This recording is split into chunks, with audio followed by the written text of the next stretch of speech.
दोस्तों नमस्कार। आज के दौर में हमारे देश के सामने बहुत बड़ी समस्या से हमारा देश गुजर रहा है।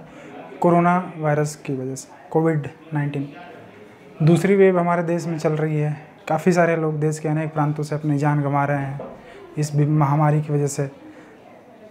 हम चूँकि कोशिश कर रहे हैं कि घर से ही सारी क्लासेस सभी को दें, तो कोशिश हमारी ये रहेगी आप सभी लोग घर पे रहिए, सुरक्षित रहिए और जितना ज़्यादा से ज़्यादा हो सके जब तक ज़रूरी ना हो घर से बाहर ना निकले।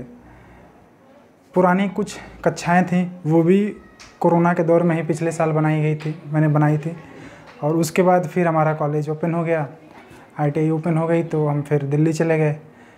चूँकि क्लासेस वहाँ रहती है, थोड़ा सा काम का बोझ रहता है और कुछ सेटअप नहीं होया। हमारी भी तबीयत काफ़ी ख़राब हो गई थी, लेकिन धीरे धीरे रिकवरी हुई है। अब थोड़ा सा अच्छा फील कर रहा हूँ। तो इस वीडियो को फिर से जितने वीडियो बने थे, जितने टॉपिक्स हो गए थे, उसे आगे की वीडियोस बनाई जा रही हैं। तो अभी तो हम लोग शुरू करेंगे AC फंडामेंटल्स के बारे में। कुछ टॉपिक्स जैसे मैग्नेटिक सर्किट में बहुत सारे टॉपिक्स अभी छूट गए हैं, तो इसको शुरू करते हैं और साथ साथ उसको भी अपलोड करेंगे। दोनों टॉपिक्स उसमें तकरीबन 8-10 टॉपिक हैं, उसको कंप्लीट कर लेंगे और साथ साथ ये भी चलता रहेगा। पुराने टॉपिक्स में जो मैग्नेटिक सर्किट हम लोग पढ़ रहे थे, तो उसमें मैग्नेटिक टर्म्स, उनके फार्मूलाज, उससे related numericals, Faraday law of electromagnetic induction, इसके साथ साथ mutually induced EMF and statically induced EMF, inductance क्या होता है, कैसे काम करता है, उसकी प्रॉपर्टीज़ क्या होती हैं, कॉम्बिनेशंस कैसा होता है इंडक्टेंस का, इन सारी चीज़ों के बारे में अभी हम लोग को पढ़ना है। जो टॉपिक्स ये थे पुराने टॉपिक्स से अभी छूटे पड़े हैं। एक चैप्टर जो स्टार्टिंग का चैप्टर हो गया था, उसमें स्टार्टिंग चैप्टर के कुछ टॉपिक्स हुए थे, लेकिन इसमें हम लोग फिर से उसको कवर अप करेंगे। लेकिन चूँकि अभी थोड़ा सा नया स्टार्ट करते हैं, AC फंडामेंटल से स्टार्ट करते हैं। इसमें तकरीबन 8 से 10 लेक्चर लगेंगे। काफ़ी इम्पॉर्टेंट सब टॉपिक है। सबसे ज़्यादा अगर आप हायर क्लासेस की बात करें, चूँकि ये on the basis of ITI और डिप्लोमा के बेसिस पे बना रहा मैं वीडियो को, लेकिन बीटेक में भी सेम है, कोई डिफरेंसेस नहीं है। बस ये है कि उनमें थोड़ा सा न्यूमेरिकल पोर्शन ज़्यादा है और एक्सप्लेनेशन के साथ साथ जो डेरिवेशन है वो थोड़ा सा ज़्यादा है। चूँकि डेरिवेशन यहाँ पे मैं सारे करूँगा up to BTech level, diploma level और ITI के जो बच्चे हैं, खासकर चूँकि मैं अपने ही ITI के बच्चों के लिए बना रहा हूँ, तो मैं सोच रहा हूँ कि तीनों चीज़ें से जारी रहें। तो ITI के बच्चे बहुत ज़्यादा डीप में नहीं जाएंगे। उनको क्या है कि आसानी से मोटी चीज़ों को, कॉन्सेप्ट को सीखना है।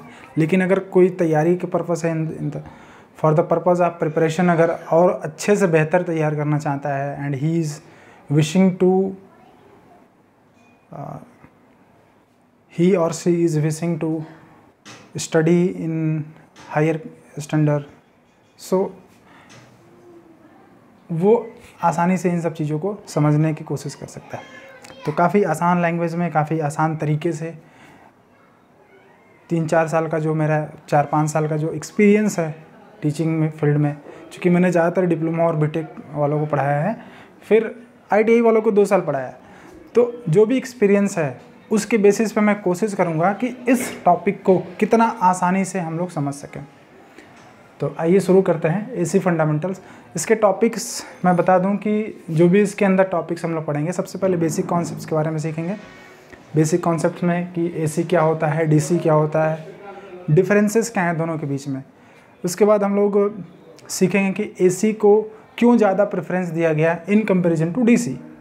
चूँकि हम 2 बातें कह सकते हैं कि DC के जो एप्लीकेशन है वो लिमिटेड है, या ये कह सकते हैं दूसरी भाषा में कि जो DC के एप्लीकेशन है वो AC से पॉसिबल नहीं है। तो DC के तो बोथ आर, दोनों चीज़ें ज़रूरी हैं। हमारे लिए AC भी ज़रूरी है और DC भी ज़रूरी है, लेकिन AC ज़्यादा प्रिफरेबल है, ज़्यादा एडवांटेजियस है। क्यों है, कैसे है, इसको हम लोग आइए सीखते हैं।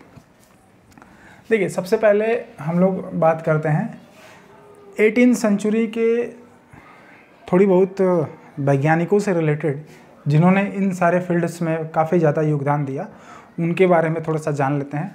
उनकी जो लाइफ है काफ़ी ज़्यादा मोटिवेशनल है, काफ़ी ज़्यादा इंटेलेक्चुअल थे, काफ़ी ज़्यादा इंटेलिजेंट थे और मानवता के लिए उन्होंने अपना पूरा जीवन इन्हीं सब चीज़ों पे बिताया, जिसकी वजह से आज हम लोग इतने सुख और सुविधाओं में रह रहे हैं। तो सबसे पहले जब 1879 में बल्ब का आविष्कार हुआ, आप जानते होंगे कि थॉमस अल्वा एडिसन ने इनकैंडेसेंट लैंप का आविष्कार किया पहली बार बल्ब का। फिर आफ्टर द सो मेनी, बहुत सारे प्रयासों के बाद बल्ब का आविष्कार किया। कहानियाँ बहुत सारी हैं।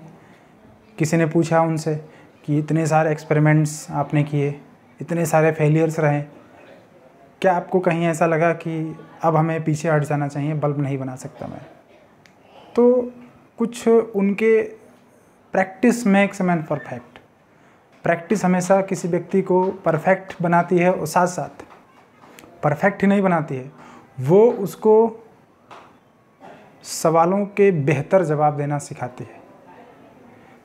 उनका जवाब था कि जो मैंने इतने सारे एक्सपेरिमेंट किए, जिनको आप फेलियर कह रहे हैं, एक्चुअली वो फेलियर्स नहीं थे, दोज आर द टाइप्स, वो तरीके थे जिन तरीक़ों से बल्ब नहीं बनाया जा सकता।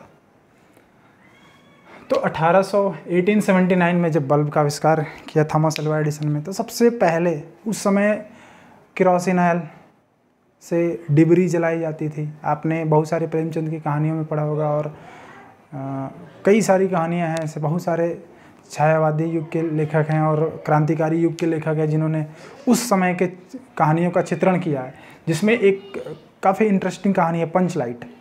सुना होगा कि पंच लाइट गाँव में आता है और कैसे पूरा गांव रोशनी से जब नहाता है तो खुशियाँ मनाई जाती हैं। तो वो दौर था कि जब डिबरी और लालटेन वगैरह लोग जलाते थे, बल्ब वगैरह का आविष्कार नहीं था। मेरा थोड़ा सा तबीयत सही नहीं है, गला।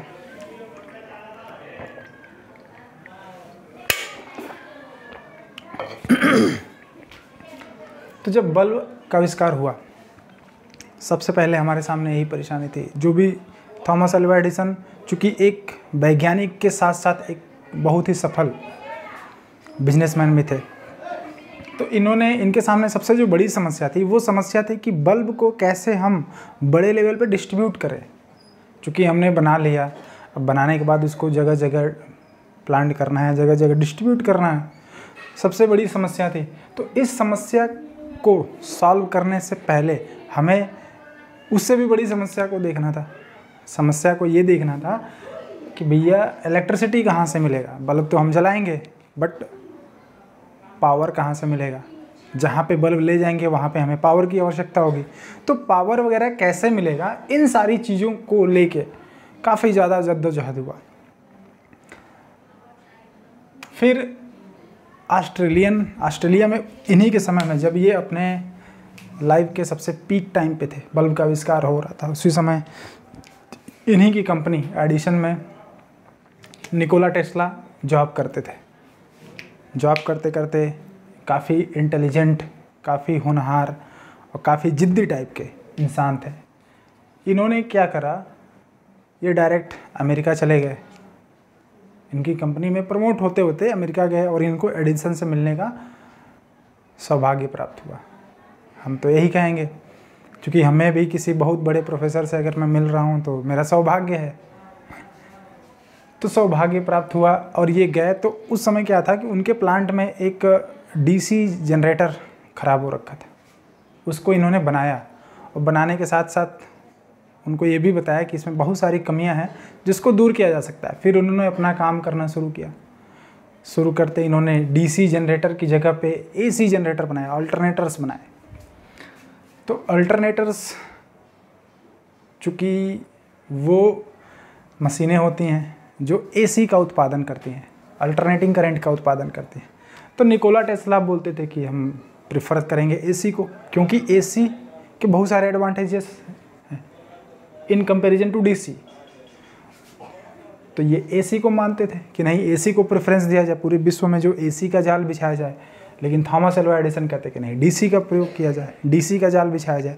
तो दोनों के बीच में एक प्रकार का युद्ध चल रहा था इन लेट, मैंने लिख रखा है यहाँ पे, in late 1880s between Edison and Nikola Tesla, a war of concept on current. ये वार कोई ऐसा युद्ध नहीं था कि जिसमें परमाणु युद्धों का या बहुत सारे चीज़ों का प्रयोग हो। ये युद्ध था विचारधारा का, कॉन्सेप्ट का। किस चीज़ के कॉन्सेप्ट के ऊपर? करंट के ऊपर। So this type of war at that time known as current war. इस वार को उस समय से अभी तक बोला जाता है ये करंट वार है। करंट वार किनके बीच में हुआ था? निकोला और टेस्ला और थॉमस अल्वा एडिसन। ये विचारधाराएं थी कि एक व्यक्ति कह रहा था कि, एक साइंटिस्ट कह रहा है कि हम एसी को प्रेफरेंस देंगे, दूसरा कह रहा है कि हम डीसी को प्रेफरेंस देंगे। लेकिन आज के दौर में हमें सबको पता है कि निकोला टेस्ला की जो एसी का कॉन्सेप्ट था वो आज पूरे विश्व में एसी का जाल फैला हुआ है। लेकिन डीसी को भी नहीं भूल सकते। डीसी भी उसी रफ्तार से डीसी का भी प्रयोग होता है। अगर बात की जाए तो बहुत सारे ऐसे एप्लीकेशन हैं जो एसी की अपेक्षा डीसी से ही होते हैं, एसी पे नहीं होते हैं, डीसी पे होते हैं। अगर आप हाई स्पीड इलेक्ट्रिक ट्रेन्स की बात करें तो डीसी सीरीज मोटर्स का प्रयोग करके ही उन मशीनों को चलाया जाता है, ट्रेन को चलाया जाता है, क्योंकि इनकी जो स्पीड रेगुलेशन है काफ़ी अच्छी है, बेहतर है। उसके बाद इंस्टेंट, तुरंत वो स्पीड में आ जाते हैं, काफ़ी ज़्यादा इंस्टेंट लोडिंग को सह सकते हैं, स्पीड काफ़ी ज़्यादा होती है। तो कई सारे एडवांटेजेस हैं डीसी के भी। लेकिन जो एडवांटेजेस हमें डिस्ट्रीब्यूशन और ट्रांसमिशन जनरेशन के लिए चाहिए वो एसी में ज़्यादा प्रेफरेबल था। तो आइए हम लोग सीखते हैं कि देखिए, ये सब तो कहानियाँ थी एसी और डीसी के बारे में। बेसिकली एसी क्या है और डीसी क्या है, आइए इसको सीखते हैं। तो सबसे पहले हम लोग बात करेंगे डीसी की बात करेंगे।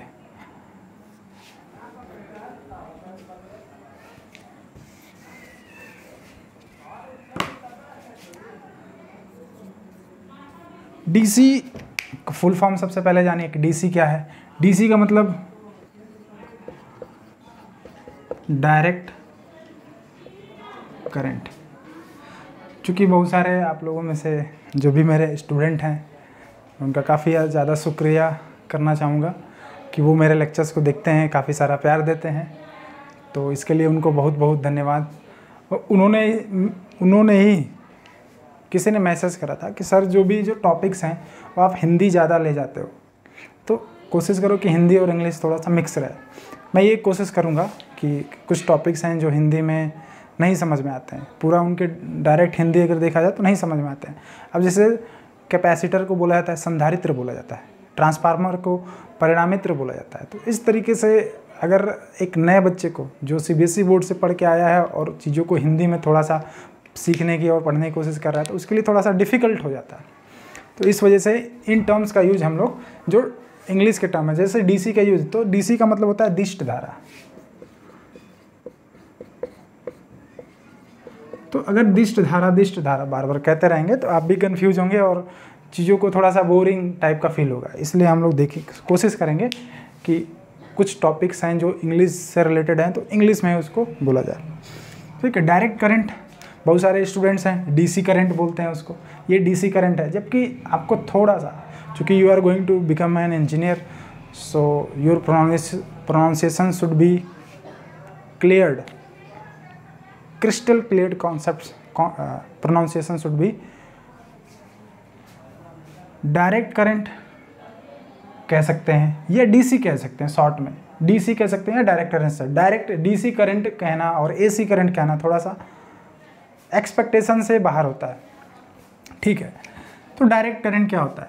डायरेक्ट करंट जिसका मैग्नीट्यूड, दो चीज़ें आप ध्यान कीजिए, जिसका मैग्नीट्यूड और डायरेक्शन दोनों क्या रहे? कांस्टेंट रहे। मैग्नीट्यूड और डायरेक्शन दोनों कांस्टेंट रहे, इसे हम बोलते हैं डायरेक्ट करंट। अब इसका एक ग्राफ पे देख लेते हैं, टाइम वर्सेस करंट के ग्राफ पे। तो देखिए, कोई भी ग्राफ बनाते समय हमें सबसे पहले उनके एक्सिस को डिफाइन करना पड़ता है। एक्सिस को आपने डिफाइन किया तब हमें जाके पता चलता कि हाँ ये ग्राफ इस चीज़ के बारे में है। तो जैसे जैसे टाइम बढ़ेगा, ठीक है, ये इधर आप बढ़ते चले गए, टाइम है, ये करंट। तो डायरेक्ट करंट जो होता है वो ऐसे होता है, किसी भी टाइम पे, जैसे मान लीजिए वहाँ पे यहाँ पे 1 सेकेंड है, ये है 2 सेकेंड, ये है 3 सेकेंड। तो जैसे जैसे टाइम बढ़ता जाएगा उस वैसे वैसे क्या रहेगा, इसका जो मैग्नीट्यूड रहेगा वो कांस्टेंट रहेगा, डायरेक्शन भी सेम रहेगा। अगर कोई सर्किट है, जैसे मान लीजिए कि मैंने यहाँ पे एक लोड लगाया हुआ है यहाँ पे, डायरेक्ट अब सर्किट का कोई एलिमेंट नहीं बना रहे हैं, बस नॉर्मली एक लोड लगा दिया हमने, इसको हमने डीसी प्रोवाइड करा। डीसी चूँकि बैटरीज के द्वारा ही प्रोवाइड कराई जा सकती हैं, तो डीसी एक बैटरी लगा दी हमने प्लस। तो जो करंट की डायरेक्शन होगी वो पॉजिटिव से नेगेटिव की तरफ जाएगी, यानी कि करंट की जो डायरेक्शन होगी वो किधर होगी, वो इधर होगी, यहाँ से ऐसे जाएगी, ये डायरेक्शन होगी। जो करंट की कन्वेंशनल डायरेक्शन है वो पॉजिटिव टू नेगेटिव जाती है, लेकिन ओरिजिनली ये क्या होती है, इलेक्ट्रॉन्स के फ्लो के, हम लोगों ने पहले चैप्टर में पढ़ा था, चार्जेस के चैप्टर में और करंट के चैप्टर में, कि इलेक्ट्रॉन्स के फ्लो के अपोजिट होता है। करंट का फ्लो इलेक्ट्रॉन्स के फ्लो के अपोजिट होता है, इसको हम बोलते हैं कन्वेंशनल करंट। किसी दिन एक लेक्चर, छोटा सा 4-5 मिनट का लेक्चर में हम 3 टाइप्स के करंट होते हैं, उनको भी हम लोग थोड़ा सा बात कर लेंगे। तो इसमें करंट फ्लो हो रही है, तो देखिए करंट की जो डायरेक्शन है वो चेंज नहीं हो रही है, क्यों, because we are using DC. तो magnitude and direction both are constant with respect to time is known as direct current. अब in comparison to direct current, AC के बारे में आइए देख लेते हैं। एसी, यहाँ पे एसी का मतलब है अल्टरनेटिंग करंट।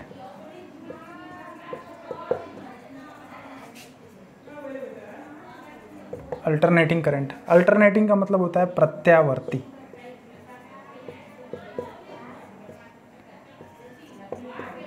देखिए प्रत्यावर्तन का मतलब होता है, प्रत्यावर्तन का मतलब होता है अल्टरनेशन। अल्टरनेशन का मतलब एक के बाद एक, एक के बाद एक। जैसे मान लीजिए कि हम किसी पंक्ति में बच्चों को बैठा रहे हैं, जैसे मान लीजिए कि ये ऐसे है।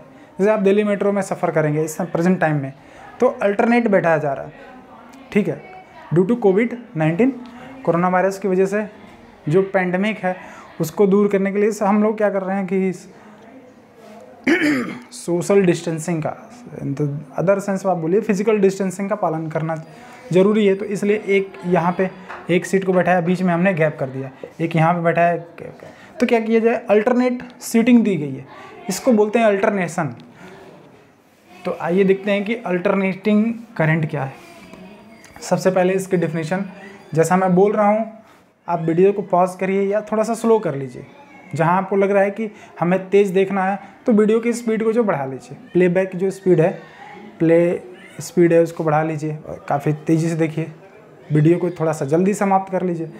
ये आपके ऊपर डिपेंडेंट है कि आप किस तरीके से चीज़ों को समझ रहे हैं।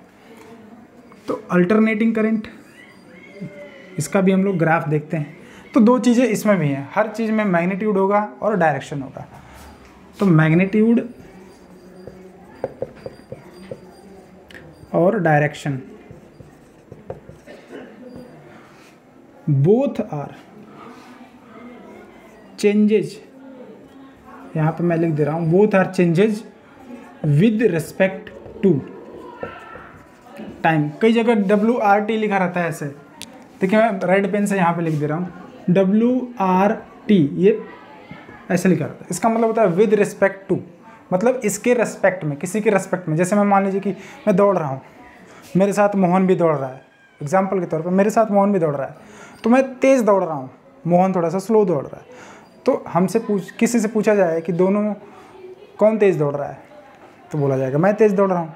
तो कंपेरिजन हो रहा है, 2 चीज़ों में कंपेरिजन हो रहा है। कंपेरिजन क्यों हो रहा है, बिकॉज एक के रेस्पेक्ट में दूसरा तेज़ दौड़ रहा है। अगर मान लीजिए मैं सिंगल दौड़ रहा हूँ तो कोई मैं स्लो दौड़ूँ या तेज़ दौड़ूँ, सब यही बोलेंगे कि दौड़ रहा है, तेज़ दौड़ रहा है, धीरे दौड़ रहा है। ये डिपेंडेंट करेगा रेस्पेक्ट में, किसी कंपैरिजन में। तो इसलिए यहाँ पे WRT का मतलब होता है विद रिस्पेक्ट टू, मतलब किसी दूसरे के रेस्पेक्ट में। तो देखिए टाइम के रेस्पेक्ट में मैग्नीट्यूड और डायरेक्शन प्रत्यावर्ती धारा का, अल्टरनेटिंग करंट का चेंज होता है। चेंज का मतलब अब ये डायरेक्शन किधर भी हो सकता है, ऊपर नीचे आगे पीछे कहीं से भी हो सकता है। और डायरेक्ट करंट, अल्टरनेटिंग करंट का कुछ इस तरीके से ग्राफ बनता है। ये टाइम एक्सिस है और ये एक्सिस क्या है, करंट का एक्सिस है। मान लीजिए करंट का वोल्टेज है, alternating voltage, alternating current, alternating कई सारी चीज़ें। तो जो भी मैग्नीट्यूड और डायरेक्शन है, देखिए टाइम के साथ चेंज हो रहा है। अगर ये क्वांटिटी यहाँ पे है तो ये डायरेक्शन इधर की तरफ है, ये यहाँ है, ये डायरेक्शन इधर की तरफ है, ये ऐसे डायरेक्शन इधर की तरफ है, ये ऐसे। देखिए डायरेक्शन अलग अलग चेंज हो रहा है। Direction are changes with respect to time. अगर मान लीजिए कि यहाँ पे 1 सेकेंड है, ये 2 सेकेंड है, चूँकि मिली सेकेंड में हम लेते हैं, काफ़ी कम समय होता है, चूँकि इंडिया की जो फ्रिक्वेंसी है 50 हर्ट्ज़ है, तो 50 हर्ट्ज़ में एक पूरी 50 साइकिल्स, वो हम लोग इसके टर्म्स जो बेसिक टर्म्स में आएंगे कि इनके टर्मिनोलॉजी क्या है, उनमें हम सीखेंगे कि टाइम कांस्टेंट क्या होता है, टाइम पीरियड क्या होता है, उसके बाद अल्टरनेशन क्या होता है, डायरेक्शन, ये सारी चीज़ें हम लोग सीखेंगे। तो 1 मिली सेकेंड में इतना, 2 मिली सेकेंड में डायरेक्शन देखिए चेंज हो गया, और साथ साथ क्या हो रहा है, मैग्नीट्यूड भी चेंज हो रहा है। मैग्नीट्यूड एक समय 0 था, बढ़ रहा है 1 2 3 4, मान लीजिए यहाँ पे 4 एम्पियर तक का है, 4 एम्पियर तक मैग्नीट्यूड बढ़ के गया, फिर यहाँ से डायरेक्शन चेंज हुआ, मैग्नीट्यूड घटता गया। तो ये जो अल्टरनेशन होता है, अल्टरनेशन का मतलब जो साइकिल इधर है हाफ साइकिल, वही हाफ साइकिल नेगेटिव डायरेक्शन में, सेम ये रिपीटेड होता है, इसे हम बोलते हैं प्रत्यावर्ती धारा। तो आप डिफिनेशन इसकी ले सकते हैं, alternating current are those current whose magnitude and direction both are changes with respect to time. इसको थोड़ा सा लिख लीजिए, इससे ज़्यादा इसमें कुछ है नहीं, नॉर्मल सिंपल डेफिनेशंस। इसके बाद हम लोग देखते हैं कि एडवांटेजेस क्या है, why AC is preferred over DC। एक तो ये टॉपिक हो सकता है, या आप ऐसा लिख सकते हैं, what are the advantages of AC over DC, why we are using AC in comparison to DC। तो टॉपिक्स कई सारे हो सकते हैं, लेकिन उसको एक टॉपिक के अंदर पढ़ेंगे, वो कई टॉपिक को ही अलग अलग तरीके से पूछा जा सकता है। तो हम लोग देखेंगे कि AC क्या होता है, उसके एडवांटेजेस क्या हैं, और DC क्या होता है, DC को हम क्यों कम प्रीफर करते हैं, AC को ज़्यादा प्रीफर करते हैं। इन सारी चीज़ों को इसका एक स्क्रीनशॉट या नोट कर लीजिए, इसके बाद हम लोग देखते हैं।